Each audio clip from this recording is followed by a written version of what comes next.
Hello दोस्तों, नमस्कार। स्वागत है आपका हमारे YouTube channel mister SP point में। दोस्तों, आज हम आप लोगों के सामने लाए हैं समुद्रगुप्त का इतिहास पढ़ेंगे। इसके पहले हमने बीए सेकेंड ईयर वालों के लिए एंशिएंट हिस्ट्री पेपर द्वितीय का पहला वीडियो चंद्रगुप्त प्रथम पढ़ा दिया था, उसका पूरा इतिहास बता दिया था। आज हम समुद्रगुप्त की बात करेंगे। यह हमारा दूसरा वीडियो है प्राचीन इतिहास द्वितीय प्रश्न पत्र का बीए सेकेंड ईयर वालों के लिए। तो चलिए बिना समय बिताए हम लोग आज बात करेंगे समुद्रगुप्त के शासन के ऊपर बात करेंगे, समुद्रगुप्त की उपाधि के बात करेंगे, समुद्रगुप्त का पूरा इतिहास के ऊपर बात करेंगे, कब से कब तक कैसे ये शासन किया था। आप लोग जानते हैं समुद्रगुप्त का शासनकाल कब से कब तक था, 350 से 375 ईस्वी तक। और चंद्रगुप्त प्रथम का शासनकाल 319 ईस्वी से 350 ईस्वी तक था। और उसके बाद उनके पुत्र समुद्रगुप्त का शासनकाल आज हम लोग पढ़ेंगे। तो चलिए देखते हैं। देखिए साथियों, गुप्त वंश के प्रथम शासक श्रीगुप्त जो थे, उसके दूसरे शासक घटोत्कच दोनों सामंत शासक थे। और चंद्रगुप्त प्रथम तीसरा शासक था। ये हमने पहले वीडियो में आपको बता दिया था कि चंद्रगुप्त प्रथम तीसरा शासक था गुप्त वंश का। और उसके बाद चंद्रगुप्त के पुत्र समुद्रगुप्त तथा समुद्रगुप्त का पुत्र चंद्रगुप्त द्वितीय का पुत्र कुमारगुप्त का प्रथम शासक बना। देख रहे हैं लगातार वंशानुगत इन शासकों का कैसे गुप्त वंश पर राज रहा है। तो सबसे पहले कौन था गुप्त वंश का शासक? श्रीगुप्त था। और दूसरे घटोत्कच, और तीसरे जो थे चंद्रगुप्त प्रथम थे। और इनका पुत्र चंद्रगुप्त प्रथम का पुत्र था समुद्रगुप्त। और आज हम समुद्रगुप्त का इतिहास पढ़ेंगे। और समुद्रगुप्त का जो पुत्र था वो चंद्रगुप्त द्वितीय था, उसको हम तीसरे वीडियो में पढ़ेंगे। और चंद्रगुप्त द्वितीय का जो पुत्र था वो था कुमारगुप्त को हम चौथे वीडियो में पढ़ेंगे। यहीं से इनका शासक खत्म होता है। और उसके बाद गुप्त और वनकाटक संबंध भी अच्छे से पढ़ेंगे। वनकाटक संबंध जो है ये बहुत क्वेश्चन उस पर आते हैं लगातार। साथियों, आप लोग वीडियो को देखिए, आपको बहुत अच्छे तरीके से समझ में आ गया। कहानी के तौर पे हम आपको समझाना चाहेंगे और एग्जाम में आप अच्छे से अच्छा लिख पाएंगे। तो आप जान गए कैसे वंशानुक्रम ये लोग शासन करते हैं। अब देखिए, आज हम समुद्रगुप्त के ऊपर ही सिर्फ बात करेंगे। तो देखिए, पराक्रमण और जो इन लोगों की प्रतिभा थी, संपन्न महत्वाकांक्षी सम्राट था। बहुत ही ये लोग संपन्न थे, बहुत ही ये लोग मजबूत शासक कह सकते हैं, या बहुत ही महत्वाकांक्षी सम्राट था। और उसके साम्राज्य का सीमा युद्ध जो समुद्र तक फैला हुआ था, इनकी साम्राज्य का जो सीमा था वो समुद्र तक फैला हुआ था। और वहाँ तक कुशल योद्धा सेनापति अर्थात कुशल सफल संगठन था इनकी सेनाओं की। और काश्य प्रेमी जो तथा कला और प्रेमी की जो संस्कृति थी, इसका विकास करने वाला शासक था। ये कौन? समुद्रगुप्त है। और इसकी जो विजयें थी उस पर उपलब्धियां क्या की? बहुत सारी प्राप्त की हैं इन्होंने। और प्रकाश डालते हैं हम लोग इसके इतिहास पे। देखिए, इसके इतिहास जो थे, इसके इतिहास पर प्रकाश डालेंगे तो साहित्य ग्रंथ उपलब्धि जो उपलब्ध हुई थी, इसकी कुछ ग्रंथ उपलब्ध हुई थी जिसके बारे में हम लोग अच्छे से देखेंगे। तो देखिए, प्रशस्ति एवं एरर, इसके जो अभिलेख हैं उस पर अभी हम बात करेंगे। जो अभिलेख हैं वे समुद्रगुप्त की मुद्राओं से ही उनके व्यक्तित्व का प्रकाश पड़ता है। समुद्रगुप्त की साथियों, हम लोग बात कर रहे थे इनकी जो साक्ष्य, जो इनकी ग्रंथ उपलब्ध हुई हैं, जो साहित्यिक ग्रंथ उपलब्ध हुए हैं, वे कहीं से नहीं बल्कि केवल सिर्फ प्रयाग प्रशस्ति एवं एरड़ अभिलेख से ही समुद्रगुप्त की मुद्राओं से ही उसके व्यक्तित्व का प्रकाश पड़ता है। अर्थात समुद्रगुप्त का इतिहास जानने के लिए एरड़ अभिलेख, प्रयाग प्रशस्ति और इनकी मुद्राओं पर ही हम लोग प्रकाश डालेंगे, तभी इनके बारे में हम लोग जान सकते हैं। ये इतिहासकारों ने लिखा है कि वहीं से उनको इस समुद्रगुप्त इतिहास का जानकारी हुई।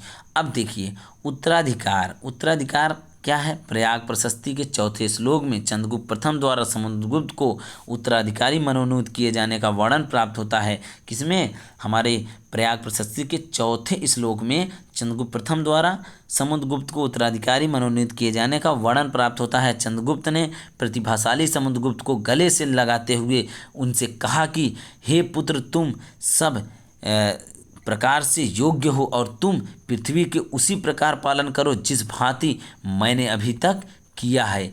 चंद्रगुप्त प्रथम ने अपने पुत्र समुद्रगुप्त को गले लगा के उनको संबोधित करते हुए, उनको उत्तराधिकारी बनाते हुए कहा था।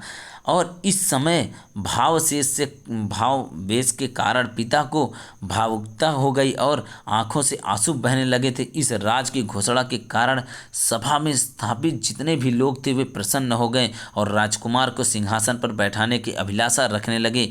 इसके संबंध में विद्वानों के कई अलग अलग मतभेद हैं। साथियों, आप लोग देख रहे हैं कितना अच्छा ये चित्रण है, कितना अच्छा सौंदर्य वो चित्र होगा जब इस सभा में चंद्रगुप्त प्रथम अपने पुत्र जो समुद्रगुप्त को संबोधित करके और इस प्रकार आंखों में आंसू बहने लगे होंगे और लोग उस सभा में किस तरीके से देख रहे होंगे और कितना प्रसन्न होंगे लोग। एक बाप अपने बेटे को उत्तराधिकारी बनाते हुए कितना प्रसन्न होकर के उसके आंखों से आंसू निकल आए। तो देखिए, अब इस पर, इन बातों पर कई इतिहासकार, कई विद्वान क्या कहते हैं उस पर हम लोग आगे चलिए बात करते हैं। तो देखिए, डॉक्टर मजूमदार अर्थात रमेश चंद्र का मत है। क्या मत है?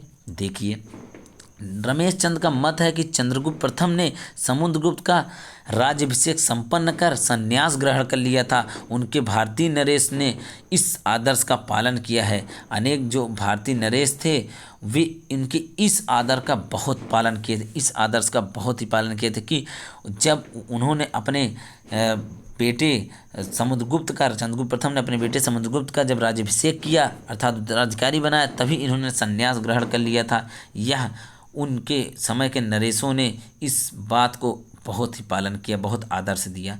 अब देखिए, रैप्टन तथा हैराक का क्या मत है? रैप्टन तथा हैराक जो विद्वान है, इतिहासकार है, इनका मत है, इनके अनुसार ग्रहण कला, जो गृह कला जिसको हम वो कहते हैं, इनके अनुसार गृह कला का बोध होता है। इन शत्रुओं में से कुछ को संग्राम तथा कुछ को युद्ध प्रेम की दृष्टि से पराजित किया गया है इनके अनुसार कि हाँ, कुछ युद्ध के दौरान ये लोग एक दूसरे से शासन में आए।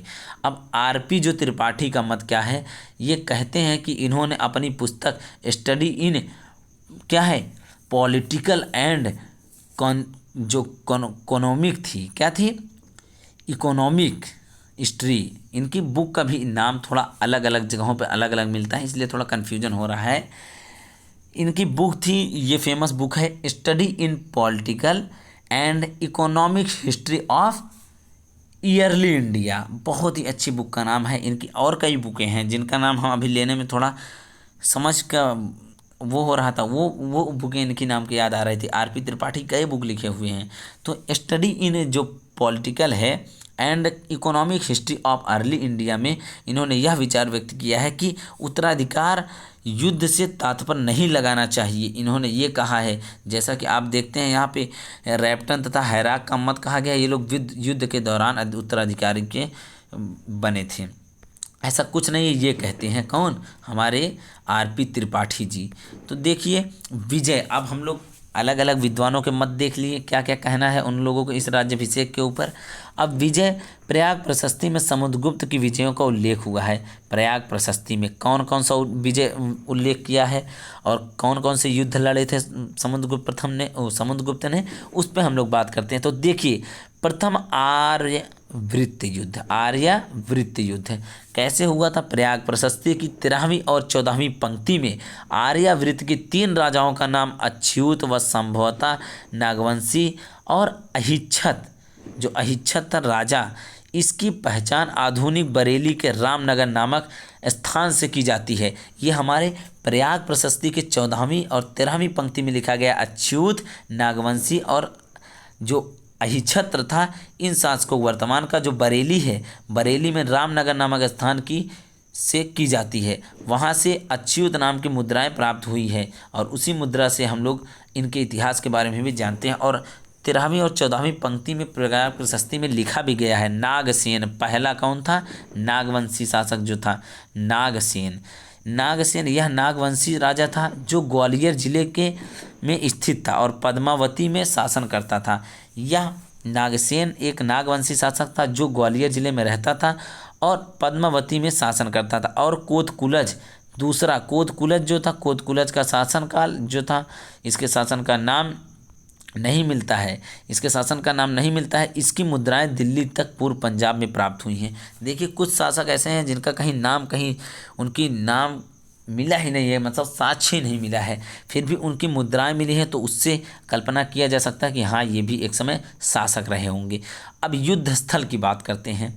युद्ध स्थल की बात करेंगे तो डॉक्टर काशी प्रसाद जायसवाल का मत है, डॉक्टर काशी प्रसाद जायसवाल का मत है कि इन तीन राजाओं ने सम्मिलित रूप से संघ बनाकर समुद्रगुप्त का जो आक्रमण हुआ था कर दिया था, और क्योंकि समुद्रगुप्त के राज्याभिषेक के विरोधी थे और युद्ध कौशाम्बी में हो रहा था, अर्थात हुआ रहा होगा कह सकते हैं, क्योंकि जब इनका राज्याभिषेक हुआ तो जो डॉक्टर काशी प्रसाद जायसवाल जी ने लिखा है, इनका मत है कि इन तीन राजाओं में सम्मिलित रूप से संघ था, संघ बनाकर समुद्र पर आक्रमण किया था। मतलब ये जो तीन राजा थे ये तीनों एकजुट होकर के इनके ऊपर आक्रमण करने की कोशिश किए थे और आक्रमण किए होंगे, कौशाम्बी में हुआ रहा होगा, क्योंकि इनका राज्याभिषेक से इन लोगों को बहुत तकलीफ हुई थी, किनको, इन तीन राजाओं से, जिससे इनका युद्ध हुआ।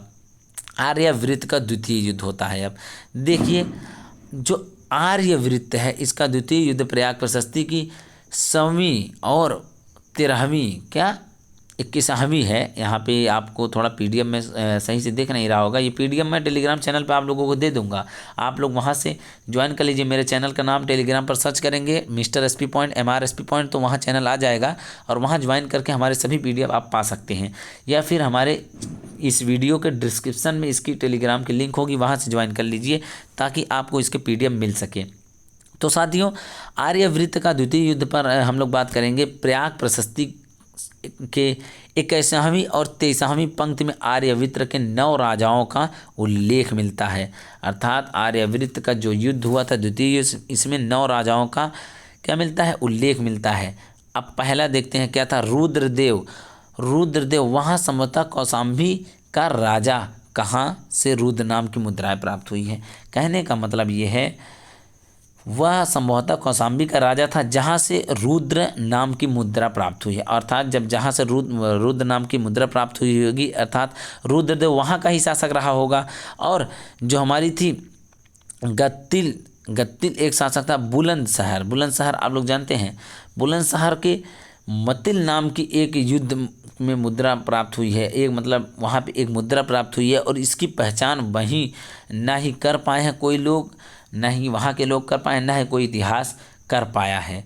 अब आगे देखते हैं नागदत्त जो शासक था तीसरा, जो हमारी 21वीं और 23वीं पंक्ति में प्रयाग प्रशस्ति में मिलता है कि 9 राजाओं का उल्लेख मिलता है, तो तीसरा जो था नागदत्त, यह भी नागवंशी राजा था जिसकी पहचान करना बड़ा कठिन था, अर्थात बड़ा कठिन है। और चौथा था चंद्रवर्मा पश्चिमी बंगाल में आधुनिक बाकुडा अर्थात आधुनिक बाकुडा में जिले में शासन करता था। इसका उल्लेख सुसुनिया पहाड़ी से प्राप्त होता है। ये हमारा कौन था, चंद्रवर्मा। ये सब ऐसे शासक थे जो समुद्रगुप्त से युद्ध के दौरान मिले थे और युद्ध हुआ था। ये हमारे 21वीं पंक्ति और 23वीं पंक्ति में प्रयाग प्रशस्ति में मिलता है समुद्रगुप्त से युद्ध के 9 राजाओं के बारे में। और देखिए गणपति नागा 5वां ऐसा जो प्रयाग प्रशस्ति में मिला था 5वां था। यह नागवंशी नरेश था, अर्थात नागवंशी शासक था जिसकी पहचान राजधानी पद्मावती थी, जिसकी क्या थी, राजधानी कौन थी, पद्मावती थी। और डॉक्टर भंडाकर के अनुसार वह नागों की विदिशा शाखों का राजा था, मतलब इन नागों का मेन ब्रांच कह सकते हैं, शाखा था वो।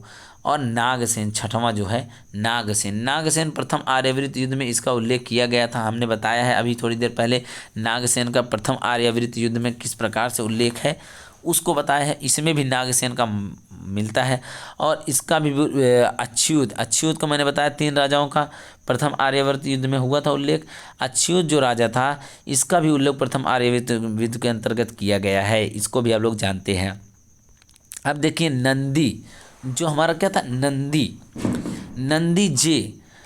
नंदी ये राजा था। जे डुबलिन के पुराणों में कहते हैं कि पुराणों में प्राप्त होने से शिशु नंदी ने इसकी पहचान की है, पुराणों में ये इनको पाए हैं इन राजाओं को, नंदी को। और बलवर्मा कौन था, 9वां था लास्ट, जो प्रयाग प्रशस्ति की 21वीं और 23वीं पंक्ति में इनका उल्लेख मिलता है। उन्हीं के बारे में अब तक हम बात कर रहे थे। बलवर्मा की पहचान जो है ठीक से नहीं हो पाई है, इसका कुछ सोर्स कोई मतलब पहचान, कोई साक्ष्य नहीं हो पाया है कहीं से। नहीं तो कहीं ना कहीं आपको हर एक शासक, हर एक राजाओं के उल्लेख या साक्ष्य मिलते हैं।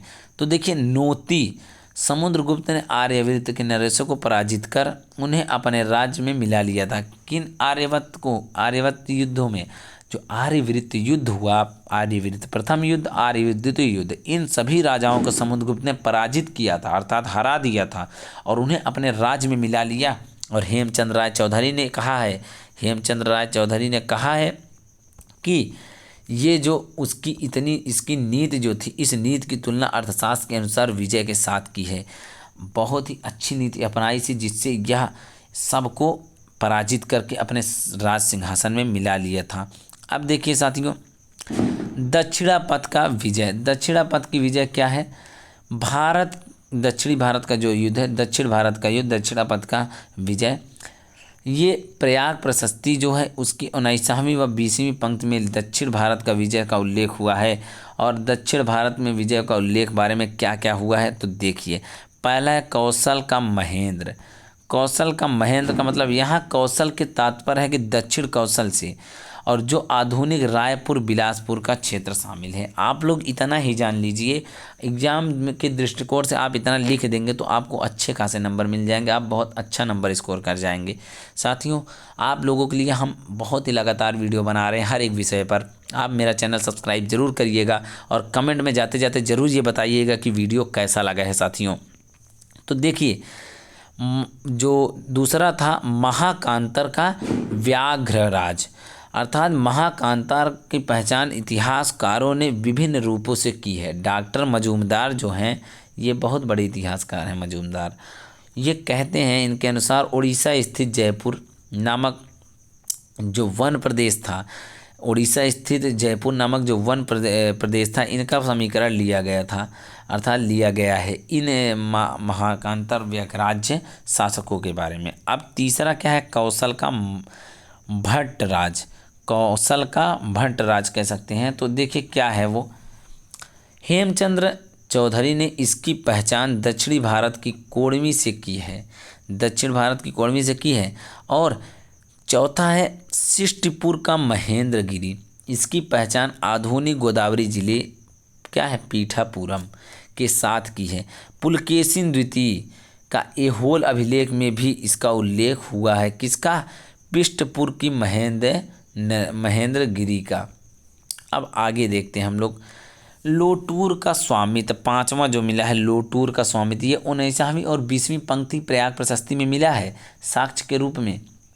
तो देखिए, लोटूर का स्वामित्व क्या है? इसकी पहचान उड़ीसा के गंजाम जिले से स्थित कठोर अर्थात कोठूर से की जाती है। कठोर कोठूर कहीं कहीं ऐसे मिल जाता है आप लोगों को वर्ड, जो कि कंफ्यूज करता है।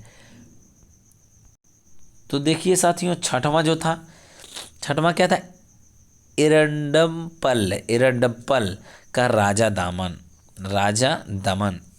इरडप्पल का राजा दमन, अर्थात इसकी पहचान निश्चित रूप से नहीं हो पाई है। एलोर में स्थित जो इरडप्पली था के साथ की गई है इसका। और कांची का विष्णुगोप, मद्रास स्थित कांजीवरम से इसकी पहचान की गई है। विष्णुगोप संभवतः पल्लव वंश का शासक रहा था, ये हमारी उस साक्ष्य में मिलता है। अब हम बात करेंगे अवभुक्त का नीलराज। आठवां वाला डॉक्टर राय चौधरी के अनुसार नीलराज नीलपल्ली और क्या है साथियों, नीलपल्ली का स्मरण दिलाता है, जो कि गोदावरी जिले के समुद्र तट पर स्थित है। साथियों, अब हम लोग देखते हैं वेगडी का हस्ती वर्मा। साथियों, आप लोग वीडियो को देखिए, जितना हम बता रहे हैं उसको समझिए और इसको नोट करिए कॉपी में। हमारे टेलीग्राम पे ये नोट्स मिल जाएगा आपको, और आप जब नोट करेंगे तो आपको भी एक नोट्स तैयार होगा, जिससे आप एग्जाम के समय में रिवीजन करने में बहुत ही समर्थ रहेंगे। तो देखिए, वेगडी का हस्तीकरण, ये 9वां था, उसी 9वीं और 10वीं पंक्ति में मिला था प्रयाग प्रशस्ति के। कृष्णा और गोदावरी जो था, कृष्णा और गोदावरी में जो स्थित है नदियों का जो मध्य में स्थित एलोर की जो पहचान है, इस पे हम लोग बात करेंगे। ये क्या था, एलोर से इसकी पहचान की जाती है। और पलक का उग्रसेन, पालक का उग्रसेन जो है इसकी पहचान चेन्नई स्थित पलक के से की जाती है, अर्थात चेन्नई में स्थित पलक से इसकी पहचान की जाती है। और देवराष्ट्र का कुबेर, इसकी पहचान विभिन्न इतिहासकारों के विजय क्या था, विजयपट्टम से की है। कई इतिहासकारों ने इसकी पहचान किसकी, देवराष्ट्र का कुबेर।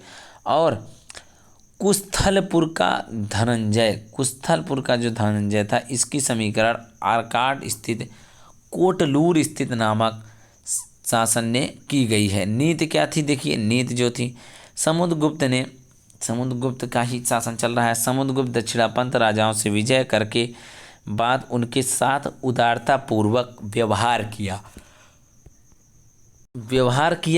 और उनका राज्य वापस कर दिया और उनके साथ क्या किया, बहुत बढ़िया वसूल किया उनका राज्य वापस करके। और युद्ध संगठन पर बात करते हैं तो देखिए कैसे युद्ध संगठन हुआ था। डॉक्टर जयकवाल का विचार है कि दक्षिणापथ जो युद्ध हुए थे, 12 राजाओं ने 2 दलों में संगठित होकर उसका मुकाबला किया था। समुद्रगुप्त ने 12 दलों ने अपने आप को संगठित करके 2 बार आक्रमण किया और दोनों बार आक्रमण समुद्रगुप्त ने उनसे निपटा। जो डुबरीन महोदय का अनुमान है कि इनके पहले उड़ीसा में स्थित राज्यों को पराजित किया था। किसका मत है, हमारे जो डुबरीन महोदय हैं इनका मत है इसके पहले इसने पहले उड़ीसा में स्थित राज्यों का पराजय की थी, लेकिन ये नहीं है। अब देखिए किया इसके बाद पूर्वी दक्कन दक्षिणी के किया जो है क्षेत्रों से विजय प्राप्त करता है और कृष्णा नदी तक बढ़ गया तथा पूर्वी घाट जो बंगाल की खाड़ी है वर्तमान में सम्मिलित शासकों को पराजित किया और उनका राज्य वापस कर दिया। वकाटक संबंध आगे हम लोग देखेंगे। वकाटक संबंध साथियों, वकाटक संबंध जो था समुद्रगुप्त का, इसको देखिए वकाटक कैसा संबंध था। अभी हम सिर्फ वकाटक संबंध यहाँ पे बता दे रहे हैं, थोड़ा सा समुद्रगुप्त से संबंधित। अभी हम पूरे गुप्त वंश से कैसे वकाटक का संबंध था उसको हम बताएंगे आगे वीडियो में।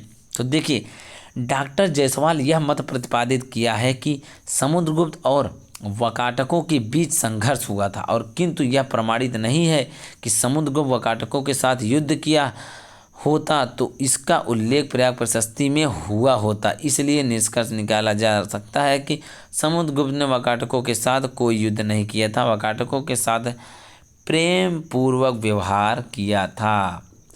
और आठवीं विजय जो थी ये कैसे थी, तो देखिए 8वीं विजय प्रयाग प्रशस्ति की 21वीं पंक्ति में 8वीं राज्यों का उल्लेख हुआ है और वह क्षेत्र गाजीपुर के पर समुद्रगुप्त के अपना अधिकार जमा लिया था। क्या इन्होंने कहीं और ही संघर्ष करने लगे थे। और पूर्वी सीमावर्ती राज्य थे उस पर हम लोग बात करते हैं। समतक राज्य जो थे, समतक राज्य कौन से थे, समतक राज्य और डबाक राज्य, इन दोनों को देख लेते हैं। पूर्वी सीमावर्ती राज्य हुआ करते थे उस समय के। तो यह क्षेत्र गंगा एवं ब्रह्मपुत्र नदियों के मध्य का भाग स्थित था। और डबाक राज्य, इसकी पहचान असम के नौगांव जिलों से की जाती है। किसकी पहचान, डबाक राज्य की। अब दोस्तों अगले वीडियो में हम लोग देखेंगे, हम क्या पढ़ेंगे अगले वीडियो में साथियों, ये 12 नंबर पेज पढ़ने के बाद अगले वीडियो में हम लोग चंद्रगुप्त द्वितीय पढ़ेंगे जो कि समुद्रगुप्त का पुत्र है। तो देखिए यहाँ आप लोग कामरूप देखिए, कामरूप क्या है, कामरूप ये असम का केंद्रीय भाग है कामरूप। और चौथा नेपाल, गंडक एवं नदियों का क्षेत्र शामिल है इसमें। और कीर्तपुर जो है इसकी पहचान कुमायूं गढ़वाल और रुहेलखंड की जाती है। जो रुहेलखंड है, रुहेलखंड से इसकी पहचान की जाती है। कीर्तपुर, इसकी पहचान कुमायूं गढ़वाल जो थे वे करते हैं। और पश्चिमी सीमावर्ती राज्य जो हुआ करते थे यह 9 गणराज्य हैं। मालवा सिर्फ इस नोट्स में मैंने मालवा लिखा है साथियों, आप लोग को मैं अपने नोट्स में जो टेलीग्राम पे भेजूंगा वहाँ पे सारे नामों को लिखकर ही PDF बना के आपको भेजूंगा।